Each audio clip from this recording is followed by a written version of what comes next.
دربار میں حاضر ہے ایک بندہ آوارہ۔ الحمدللہ وکفا والصلاة والسلام علی جمیع الانبیاء خصوصاً علی سیدنا و مولانا محمد المصطفیٰ وعلی آلہ و اصحابہ الاتقیاء، اما بعد۔ باب ما جاء فی خف رسول اللہ صلی اللہ علیہ وسلم۔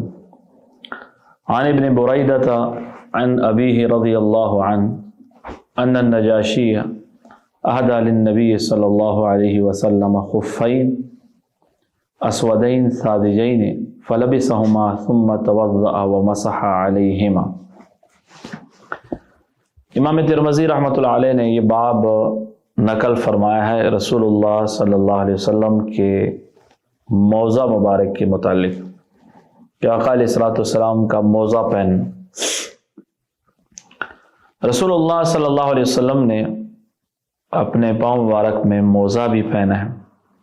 اور موزے کا آپ نے استعمال فرمایا۔ موزے کا مطلب ہے کہ چمڑے کی بنی ہوئی وہ جراب جس کے اندر مکمل پاؤں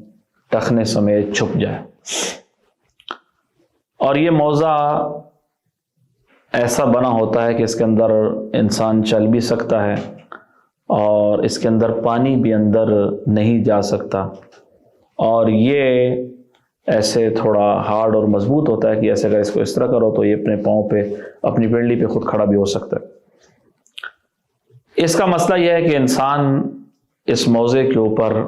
مسح کر سکتا ہے، بس میں یہ شرط ہے کہ انسان ایک دفعہ وضو کرے اور وضو کرنے کے بعد اپنے پاؤں کو دھو لے اور اس کے بعد موزہ پہن لے، اور اگر مقیم ہے تو 24 گھنٹے تک اس پر مسح کر سکتا ہے، اور مسافر ہے تو 72 گھنٹے تک 3 دن 3 رات وہ اس پر مسح کر سکتا۔ اور مسح کی مدت شروع ہوتی ہے جب سے اس کو موزہ پہننے کے بعد جب انسان بے وضو ہوتا ہے اس وقت سے لے کر، اگر وہ مقیم ہے تو 24 گھنٹے اور مسافر ہے تو پھر 3 دن 3 رات یعنی 72 گھنٹے یہ اس موزے پر مسح کرنے کی مدت ہے کہ اس پر انسان مسح کر سکتا ہے۔ اس میں پھر یہ شرط ہوتی ہے کہ درمیان میں انسان موزہ اتارے نہیں، اگر اتار دے تو پھر اس کا وضو ٹوٹ جاتا ہے اور اس وقت اس کو دوبارہ پھر پاؤں دھونا ضروری ہو جاتے ہیں۔ تو یہ آقا علیہ السلام سے ثابت ہے، اور صحابہ اکرام سے تقریباً متواتر روایات ہیں، بہت بڑی تعداد صحابہ اکرام نے روایت فرمائی ہیں، نقل فرمائی ہے کہ آقا علیہ السلام موزے پر مسح فرماتے تھے۔ اسی طرح وہ جراب جو آج کل آئی ہے مارکیٹ کے اندر وضو ساکس کے نام سے، موٹی ہیں کافی ساری اور ان کے اندر بھی پانی اندر نہیں داخل ہوتا، تو وہ بھی موزے کے حکم میں ان پر بھی مسح جائز ہے۔ عام جو جراب ہوتی ہیں وہ جو ہم پہنتے ہیں سردیوں کے اندر، تو ظاہر ہے اس کے اندر پانی بھی رس جاتا ہے، اندر داخل ہو جاتا ہے، تو وہ اتنی مضبوط اور اس طرح موٹی نہیں ہوتی، تو ان پر مسح کرنا جائز نہیں ہے۔ ان میں جرابوں کو اتار کر پاؤں کو دھونا ضروری ہے۔ بہرکیف موزہ یا وہ جراب جو موزے کے حکم میں ہے جیسے وضو ساکس وغیرہ، تو ان پر مسح جائز ہے اگر انسان باوضو ہو کے ان کو پہنے اور اس کے بعد وہ وضو کرے تو پاؤں دھونا ضروری نہیں ہے، بلکہ صرف ایسے 4 انگلیوں سے اوپر اس کا مسح کر دے تو اس کا وضو مکمل ہو جائے گا۔ یہاں پر امام ترمذی رحمۃ اللہ علیہ نے 2 احادیث مبارکہ نقل کی ہیں۔ پہلی حدیث ہے حضرت کے بریدہ رضی اللہ تعالیٰ عنہ سے۔ سیدنا بریدہ رضی اللہ تعالیٰ عنہ فرماتے ہیں کہ نجاشی جو حبشہ کے بادشاہ تھے، انہوں نے اہدیٰ للنبی صلی اللہ علیہ وسلم خفین، انہوں نے 2 موزے رسول اللہ صلی اللہ علیہ وسلم کو ہدیہ دیے، اسودین دونوں سیاہ رنگ کے تھے، ساذجین اور بالکل اوپر سے سادے تھے اور ان پر کوئی بال وغیرہ نہیں تھے، فلبسہما آپ نے ان کو پہنا، ثم توضأ پھر آپ نے وضو فرمایا، ومسح علیہما اور ان دونوں موضوع پر آپ نے مسح فرمایا۔ تو اس حدیث سے دو باتیں ثابت ہوتی ہیں، ایک تو یہ ہے کہ انسان موزے کے اوپر مسح کر سکتا ہے، اور دوسرا یہ ہے کہ کسی بھی کافر کا ہدیہ قبول کیا جا سکتا ہے۔ چونکہ نجاشی اس وقت تک مسلمان نہیں ہوئے تھے تو علماء نے اس سے یہ لکھا ہے کہ آقا علیہ الصلوۃ والسلام نے ان کا ہدیہ قبول فرمایا۔ دوسری حدیث سیدنا مغیرہ بن شعبہ رضی اللہ تعالیٰ عنہ سے فرماتے ہیں کہ قال المغیرہ بن شعبہ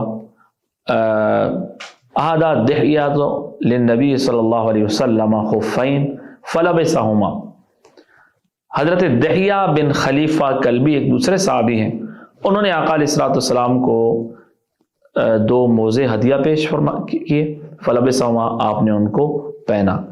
اور دوسری روایت میں ہے کہ فلبسہما حتی تحرقا، اتنا آپ نے پہنا کہ بعد میں وہ پھٹ گئے، یعنی کافی عرصہ آقا علیہ الصلوۃ والسلام ان کو پہنتے رہے۔ یہ نہیں ہے کہ ایک آدھ دفعہ پہنا، بلکہ آپ نے کئی مرتبہ ان کو پہنا، یہاں تک کہ وہ پرانے ہو کے پھر پھٹ گئے۔ لا یدری النبی صلی اللہ علیہ وسلم اذکی ہما ام لا۔ حضرت بریدہ فرماتے ہیں کہ آقا علیہ الصلوۃ والسلام نے اس بات کی تحقیق نہیں فرمائی کہ وہ جو موزے جس جانور کے چمڑے سے بنے ہوئے تھے آیا وہ جانور ذبح ہوا تھا یا نہیں ہوا تھا۔ یہاں حضرت مغیرہ بن شعبہ رضی اللہ تعالیٰ عنہ یہ بتانا چاہتے ہیں کہ جب کسی بھی جانور کے چمڑے کو خشک کر لیا جائے اور اس کے بعد اس سے کوئی چیز بنائی جائے تو اس چیز کا استعمال جائز ہوتا ہے، چاہے وہ حلال جانور کا چمڑا ہو یا حرام جانور کا چمڑا، کیونکہ آقا علیہ الصلوۃ والسلام نے موزے پہنے اور آپ نے تحقیق نہیں فرمائی کہ ہاں بھائی کس جانور کے چمڑے سے بنے ہوئے ہیں، وہ حلال جانور ہے یا حرام ہے، اور اسے ذبح کیا گیا ہے ذبح نہیں کیا گیا، آپ نے یہ تحقیق نہیں فرمائی۔ تو اس سے یہ مسئلہ ثابت ہوتا ہے کہ کسی بھی جانور کا چمڑا جب اسے خشک کر لیا جاتا ہے تو خشک کرنے کے بعد وہ پاک ہو جاتا ہے۔ اب اس سے کوئی بیگ بنایا جائے یا اس سے کوئی جوتا بنایا جائے یا اس سے کوئی جیکٹ بنائی جائے تو اس کا استعمال انسان کے لیے جائز ہے۔ اور یہ مسئلہ تفصیل سے فقہ کی کتابوں میں لکھا ہوا ہے کہ ایک خنزیر جو ہے وہ نجس العین ہے، اس کی کسی چیز کا استعمال جائز نہیں ہے۔ باقی جتنے بھی حرام جانور ہیں اگر ان کی کھال جو ہے اس کو خشک کر لیا جائے اور اس کے بعد وہ اس سے کوئی چیز بنائی جائے تو اس کا استعمال جائز ہے، اس میں کوئی حرج نہیں ہے۔ دوسرا باب امام ترمذی رحمۃ اللہ علیہ نے یہاں پر نقل کیا ہے، باب ما جاء فی نعل رسول اللہ صلی اللہ علیہ وسلم، رسول اللہ صلی اللہ علیہ وسلم کے نعلین شریف، یعنی آقا علیہ الصلوۃ والسلام جو اپنے پاؤں مبارک میں جو جوتا پہنتے تھے تو نہ ان کو نعلین مبارک کے بارے میں یہ بیان ہے۔ اور اس میں امام ترمذی رحمۃ اللہ علیہ نے بہت ساری احادیث یہاں پر نقل فرمائی ہیں۔ پہلی حدیث ہے حضرت قتادہ سے۔ حضرت قتادہ فرماتے ہیں کہ قلت لانس بن مالک، میں نے حضرت انس بن مالک رضی اللہ تعالیٰ عنہ سے پوچھا کہ کیف کان نعل رسول اللہ صلی اللہ علیہ وسلم، کہ آقا علیہ الصلوۃ والسلام کی جو نعلین مبارک تھے، آپ کا جو پاؤں مبارک میں آپ جوتا پہنتے تھے وہ کیسے ہوتا تھا؟ تو قال لہما قبالان،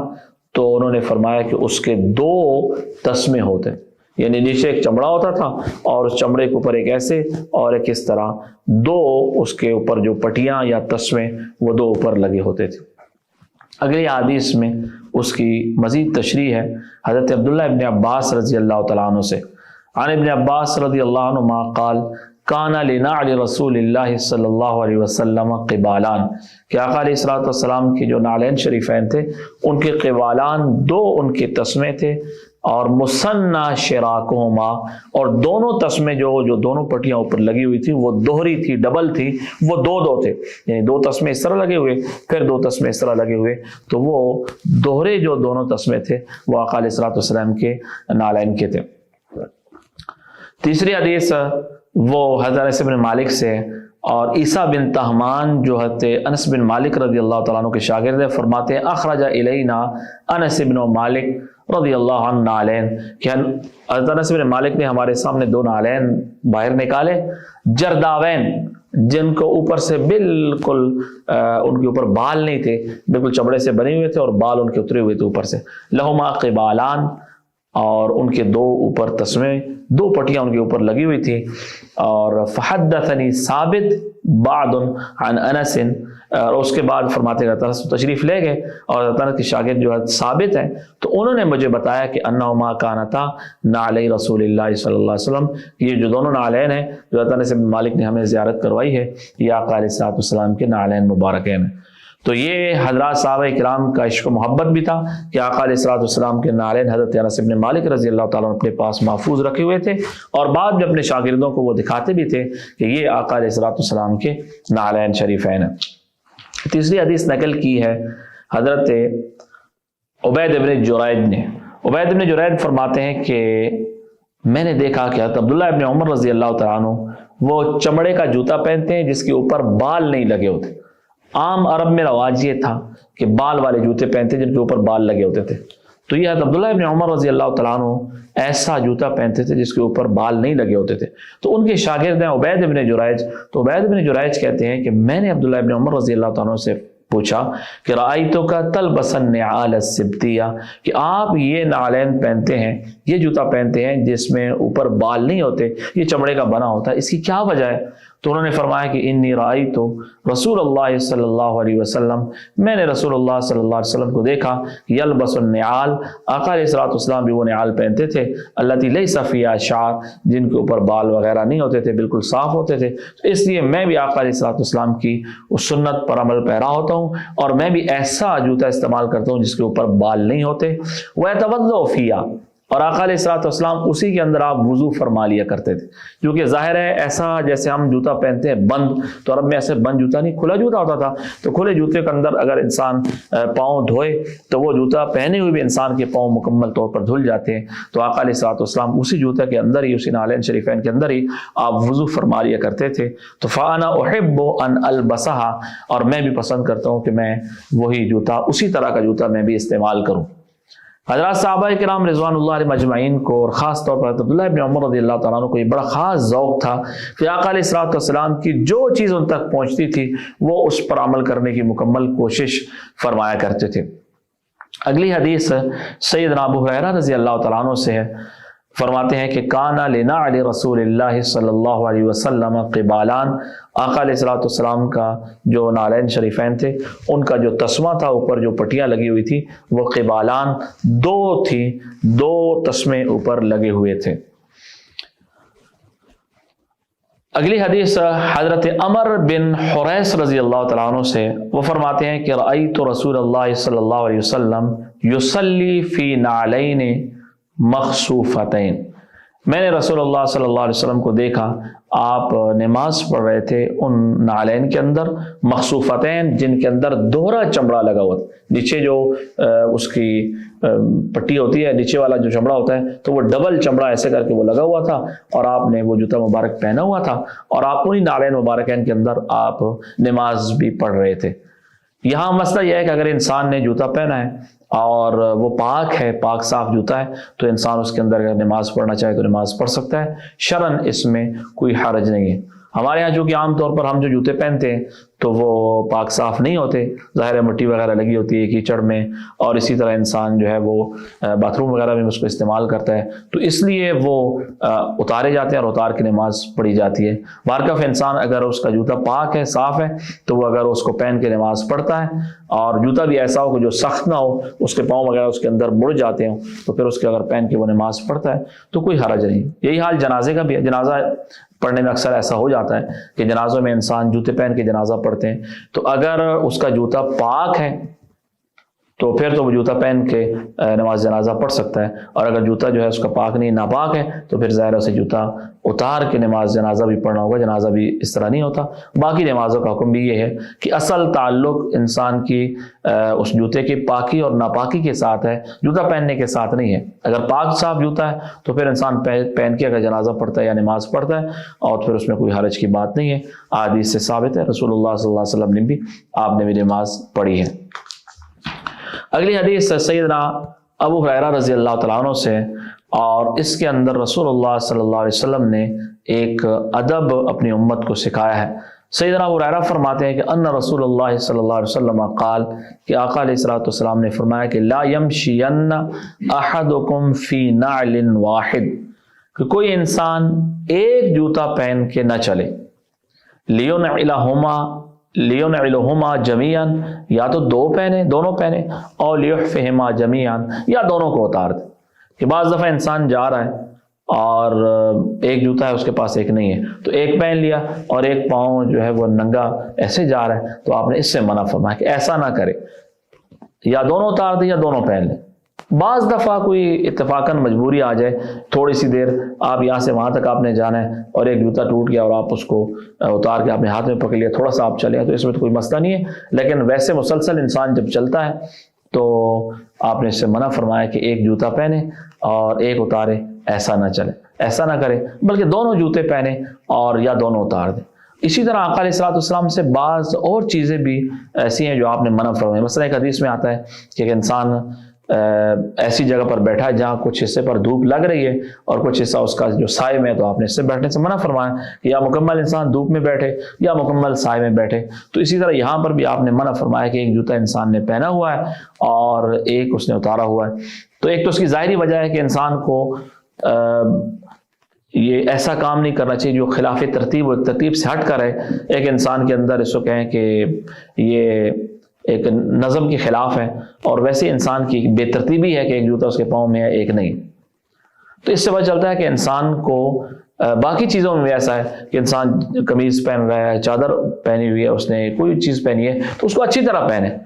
یہ نہیں ہے کہ مثلا قمیض پہنی ہے تو اس کو ایک طرف سے پہن لیا دوسری طرف سے ایسے چھوڑ دیا، تو یہ انسان کی جو بد تہذیبی ہے اس کو پسند نہیں کیا گیا، اس لیے آپ نے یہاں پر اس سے منع فرمایا۔ اور اس کے علاوہ بھی اس کی وجہ یہ بھی ہو سکتی ہے کہ شاید اس میں انسان کا طبی طور پر کوئی ایسا اس کے جسم کو نقصان پہنچنے کا اندیشہ ہو جس کی وجہ سے آقا علیہ الصلوۃ والسلام نے منع فرمایا۔ بہرحال حدیث بہت واضح ہے کہ انسان کو ایک جوتا پہن کے نہیں چلنا چاہیے۔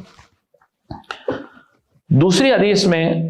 سیدنا جابر ابن عبداللہ رضی اللہ تعالیٰ عنہ سے ہے، اور اس میں یہ والا مسئلہ بھی اور ایک اور مسئلہ بھی بیان فرمایا۔ عن جابر رضی اللہ عنہ ان نبی صلی اللہ علیہ وسلم نہا ان یأکل یعنی الرجل بشمالہ اور یمشی فی نعل واحد۔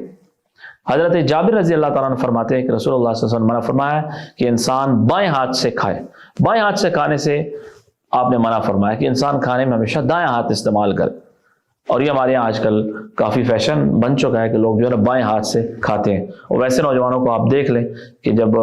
کبھی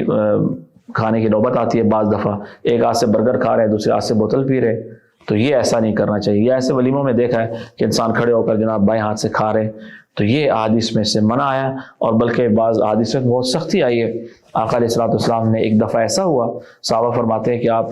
کھانا سامنے تھا تو آپ کھانا تناول فرما رہے تھے، تو ایک آدمی بائیں ہاتھ سے کھا رہا تھا، آپ نے منع فرمایا بھائی دائیں ہاتھ سے کھاؤ، تو اس نے کہا جی میں تو دائیں ہاتھ سے نہیں کھا سکتا۔ صحابہ فرماتے ہیں کہ اس نے یہ بات تکبر کی وجہ سے کی، حالانکہ وہ کھا سکتا تھا، اس نے کہا میں نہیں کھا سکتا، تو آپ نے فرمایا ٹھیک ہے نہیں کھا سکتا۔ تو فرماتے ہیں کہ اس کے بعد ساری زندگی اس کا جو دایاں ہاتھ ہے وہ اس کے منہ تک نہیں جا سکتا تھا، تو اس نے کہا میں دائیں سے نہیں کھا سکتا، تو بس اس کو یہ سزا ملی کہ اس کا پھر دائیں ہاتھ اس کے منہ تک نہیں جاتا تھا۔ اس لیے انسان کو کبھی بھی شرعی کسی بھی مسئلے کا مذاق نہیں اڑانا چاہیے کہ مجھ سے یہ نہیں ہوتا جی، ہم نہیں عمل کر سکتے۔ انسان اگر خدا نخواستہ کوئی کام کرتا بھی ہے اور اس سے کوئی غلط کام ہو جاتا ہے تو اس پر انسان کو نادم ہونا چاہیے، پریشان ہونا چاہیے، اس پر استغفار کرنا چاہیے۔ غلط کام پر انسان کو ڈٹنا نہیں چاہیے اور اپنے لیے بہانے نہیں تلاش کرنے چاہیے۔ تو اس شخص نے اپنے لیے بہانہ تلاش کیا کہ میرا دائیں ہاتھ نہیں جا سکتا، تو آپ نے فرمایا ٹھیک ہے پھر نہیں جا سکتا۔ پھر ساری زندگی انہوں نے دائیں ہاتھ ان کا منہ تک نہیں گیا۔ اسی حدیث میں آتا ہے کہ ان نبی صلی اللہ علیہ وسلم نہا ان یأکل یعنی رجل بشمالہ، آپ نے منع فرمایا کہ انسان بائیں ہاتھ سے نہ کھائے، اور یمشی فی نعل واحد، یا ایک جوتے کے اندر انسان چلے، آپ نے اسے بھی منع فرمایا۔ اگلی حدیث سیدنا ابو ہریرہ رضی اللہ تعالیٰ عنہ سے فرماتے ہیں کہ ان نبی صلی اللہ علیہ وسلم قال، رسول اللہ صلی اللہ علیہ وسلم نے فرمایا اذا انتعل احدکم فلیبدأ بالیمین، کہ انسان جب جوتا پہنے تو میں سے کوئی شخص فلیبدأ بالیمین تو دائیں پاؤں سے ابتدا کرے، وَإِذَا نَزَعَ، اور جب جوتا اتارے فلیبدأ بالشمال تو بائیں سے ابتدا کرے، پہلے بائیں سے اتارے، اس کی وجہ یہ فَلْتَكُنْ الْيُمْنَا، تاکہ دایاں اولہما تنعل، اس کو پہلے جوتا پہنایا جائے، وآخرہما تنزع، اور آخر میں اس کو اتارا جائے، کیونکہ دائیں ہاتھ کو، دائیں پاؤں کو، دائیں کو بائیں پر فضیلت حاصل ہے، اس لیے آپ نے فرمایا کہ پہلے دائیں کے اندر پہنے اور پھر بائیں کے اندر پہنے، اتارتے وقت پہلے بائیں سے اتارے اور پھر دائیں سے اتارے، تاکہ دایاں زیادہ دیر جوتے کے اندر رہے۔ اور اس لیے یہ یہاں نہیں ہے صرف، یہ پہلے بھی حدیث گزر چکی ہے، ہر چیز کے اندر ہے، آگے بھی حدیث آ رہی ہے کہ آقا علیہ الصلوۃ والسلام کنگھی کرنے کے اندر، آپ لباس پہننے کے اندر، آپ وضو فرمانے کے اندر، موزہ پہننے کے اندر، نالین پہننے کے اندر، ہر چیز کے اندر آقا علیہ الصلوۃ والسلام دائیں طرف سے آپ ابتدا فرماتے، بلکہ یہاں تک آپ دائیں کا اہتمام فرماتے تھے۔ روایت کے اندر آتا ہے کہ بعض دفعہ کوئی چیز آئی اور آپ نے اس کو تناول فرمایا، کوئی پانی یا دودھ یا کوئی چیز بھی آپ نے اس کو نوش فرمایا، اور دائیں طرف کوئی عام شخص بیٹھا ہوا ہے اور بائیں طرف بڑے بڑے صحابہ بیٹھے ہوئے، تو آپ نے دائیں طرف بعض چھوٹا بچہ بیٹھا ہوا ہے تو آپ نے ان کو دے دی، فرمایا الایمن فالایمن، دائیں طرف سے جو لوگ ہیں ان کا زیادہ حق ہے، تو آپ نے ہمیشہ دائیں کو ترجیح دی۔ تو یہاں پر بھی آپ نے فرمایا کہ دائیں کو پہنا جائے اور اتارتے وقت پہلے بائیں سے اتارا جائے۔ یہ مسئلہ خاص طور پر جب انسان مسجد جاتا ہے تو مسجد میں بھی یہی حکم ہے کہ دایاں پاؤں پہلے رکھا جائے، اور اب دائیں پاؤں میں تو انسان کا جوتا ہوتا ہے، وہ پہلے کیسے رکھے گا؟ نکلتے وقت پہلے بایاں پاؤں باہر رکھے، اور حالانکہ جوتا پہلے دایاں پہننا ہے اس نے، تو اس کا پھر طریقہ یہ ہے کہ انسان جب مسجد میں داخل ہو تو پہلے انسان بائیں پاؤں سے جو ہے وہ جوتا اتارے اور پھر پاؤں مسجد میں نہ رکھے، پھر دائیں پاؤں سے جوتا اتارے اور دایاں پاؤں مسجد میں داخل کرے، پھر بایاں، اور نکلتے وقت پہلے بایاں پاؤں باہر نکالے مسجد سے، اور لیکن جوتا نہ پہنے، پھر دایاں نکالے اور پہلے جوتا پہنے۔ تو یہ طریقہ ہوگا تاکہ دونوں اس پر عمل ہو جائے کہ مسجد میں داخل ہوتے وقت بھی پہلے دایاں پاؤں اندر رکھنا ہے اور نکلتے وقت پہلے بایاں باہر نکالنا ہے۔ تو یہاں پر بھی جوتے کے اندر بھی یہی آداب رسول اللہ صلی اللہ علیہ وسلم نے بتائے ہیں۔ اگلی حدیث امی عائشہ رضی اللہ تعالیٰ عنہ سے فرماتی ہیں کہ کان رسول اللہ صلی اللہ علیہ وسلم یحب التیمن، رسول اللہ صلی اللہ علیہ وسلم تیمن، دائیں طرف سے کسی کام کو کرنے کو پسند فرماتے تھے، مستطاع، جتنی آپ کے اندر استطاعت ہوتی، فی ترجلہ، آپ کنگھی کرنے میں، وتناولہ، اور آپ نالین مبارک پہننے میں، وطہورہ، اور آپ طہارت حاصل کرنے میں، وضو میں، غسل میں، اور اسی طرح تیمم کے اندر، اور اسی طرح لباس پہننے کے اندر، ہر چیز کے اندر آقا علیہ الصلوۃ والسلام دائیں طرف سے آپ ابتدا فرماتے تھے، اور آپ نے امت کو بھی اسی کا حکم دیا۔ آخری حدیث سیدنا ابو ہریرہ رضی اللہ تعالیٰ عنہ سے فرماتے ہیں کہ کانا لنعل رسول اللہ صلی اللہ علیہ وسلم قبالان، رسول اللہ صلی اللہ علیہ وسلم کے جو نالین شریفین تھے ان کے قبالان، ان کا دوہرے تسمے ہوتے تھے، وہ ابی بکر و عمر رضی اللہ عنہما، اور سیدنا ابو بکر صدیق اور عمر فاروق رضی اللہ تعالیٰ عنہ، ان کے بھی جو نالین ہوتے تھے ان کے بھی دورے ڈبل تسمے ہوتے تھے۔ وَأَوَّلُ مَنْ عَقَدَ عَقْدًا وَاحِدًا، اور سب سے پہلے جو وہ شخص کے جنہوں نے ایک سنگل تسمہ، ایک تسمہ لگانا شروع کیا جوتے کے اندر، کہ ایک پٹی، سنگل پٹی ہو اس کے اوپر، وہ عثمان رضی اللہ عنہ، سیدنا عثمان رضی اللہ تعالیٰ عنہ۔ اور عثمان رضی اللہ تعالیٰ عنہ اس لیے ان کو اختیار فرمایا کہ تاکہ لوگ اس کو ضروری نہ سمجھیں۔ سیدنا عثمان غنی رضی اللہ تعالیٰ عنہ نے بعض ایسی چیزیں فرمائیں، اور اس کا مقصد یہ تھا کہ تاکہ امت میں وہ چیز ضروری نہ سمجھی جانے لگے۔ جیسے مثلا روایت کے اندر آتا ہے کہ آقا علیہ الصلوۃ والسلام منبر کی تیسری سیڑھی پر آپ خطبہ ارشاد فرمایا کرتے تھے، حضرت سیدنا صدیق اکبر رضی اللہ تعالیٰ نے دوسری پر، اور حضرت عمر رضی اللہ تعالیٰ آئے تو آپ نے پہلی سیڑھی پر خطبہ دینا شروع کیا جمعے کا۔ اب سیدنا عثمان غنی رضی اللہ تعالیٰ جب تشریف لائے تو آپ دوبارہ پھر تیسری سیڑھی پر آپ تشریف لیں۔ اب اس کی وجہ یہ ہے کہ ہر خلیفہ وہ ایک سیڑھی نیچے اگر آئے گا تو ظاہر بات ہے امت میں یہ سلسلہ چلتا رہے گا، تو اس لیے سیدنا عثمان غنی رضی اللہ تعالیٰ عنہ نے پھر وہاں پر آپ تیسری سیڑھی پر تشریف لے گئے اور وہیں سے دوبارہ خطبے کا آغاز شروع فرمایا۔ تو یہاں پر بھی ایسا ہی ہوا کہ جب دو تسمے چل رہے تھے تو سیدنا عثمان رضی اللہ تعالیٰ تشریف لائے، تو انہوں نے پھر یہ خیال فرمایا کہ ایسا نہ ہو کہ امت اسی چیز کو ضروری سمجھ لے، انہوں نے پھر جوتے کے اندر، نالین کے اندر ایک سنگل تسمہ ایک اس طرح لگانا شروع فرمایا۔ یہ باب یہاں پر امام ترمذی رحمۃ اللہ علیہ نے یہ حدیث نقل کی اور یہ باب یہاں پر ختم ہوا۔ تو یہ آقا علیہ الصلوۃ والسلام کے جو نالین شریفین ہیں، آپ کا جو جوتا مبارک تھا، اس کے متعلق جو روایات ہیں وہ یہاں پر آج کے درس میں ہم نے پڑھی ہیں، اور اس میں جب انسان یہ حدیث دیکھتا ہے تو انسان حیران ہوتا ہے کہ حضرت صحابہ کرام رضوان اللہ علیہم اجمعین اللہ ان پر کروڑوں اپنی رحمتیں نازل فرمائے کیسے انہوں نے آقا علیہ الصلوۃ والسلام کی یہ ایک ایک چیز ہم تک پہنچائی. اور آگے جب ہم مزید پڑھیں گے انشاءاللہ آقا علیہ الصلوۃ والسلام کی تلواریں, آپ کی انگوٹھی مبارک اور آپ کی ایک ایک چیز انہوں نے ہم تک پہنچائی ہے. اللہ رب العزت ان سب کو پوری امت کی طرف سے بہترین بدلہ عطا فرمائے اور اللہ ہم سب کو رسول اللہ صلی اللہ علیہ وسلم کی سچی محبت اور آپ کی اتباع کرنے کی توفیق عطا فرمائے. سبحان ربک رب العزت عما یصفون وسلام علی المرسلین والحمد للہ رب العالمین. دربار میں حاضر ہے ایک بندہ